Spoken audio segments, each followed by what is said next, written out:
Hello বন্ধুরা, আজ আমরা কথা বলবো পৃথিবীর এমন কিছু অদ্ভুত মাকড়সা সম্পর্কে। এরকম মাকড়সার কথা আগে কখনো শোনেননি। পৃথিবীতে এরকম মাকড়সাও রয়েছে যা সচরাচর ইউটিউব, ফেসবুকে দেখা যায় না।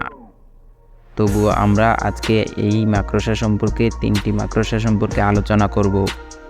পৃথিবীর মধ্যে ছড়িয়ে ছিটিয়ে আছে এই মাকড়সাগুলো।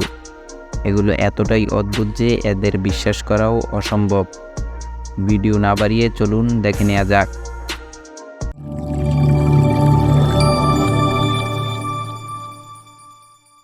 Number 1, silicon spider.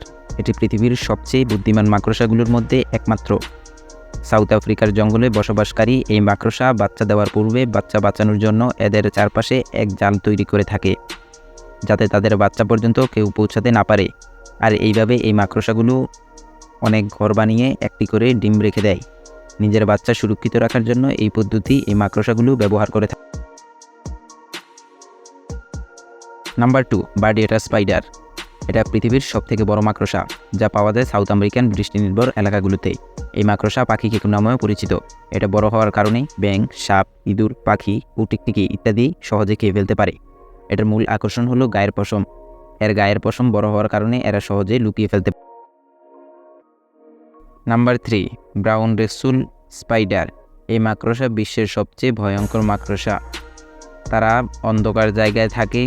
এই মাকড়সা যখন দেখবে তাদের কোনো বিপদের আভাস পাচ্ছে, তখনই আপনাকে কামড়াতে পারে, যার ফলাফল এই মাকড়সা মার্কিন যুক্তরাষ্ট্রে পাওয়া যায়। এদের বিষ এতটাই বিষাক্ত যে যেখানে কামড়াবে সেখানে আপনার ত্বক গলিয়ে দিতে পারে। অনেক যন্ত্রণাও হতে পারে, কিছু সময়ের পর মৃত্যুও হতে পারে।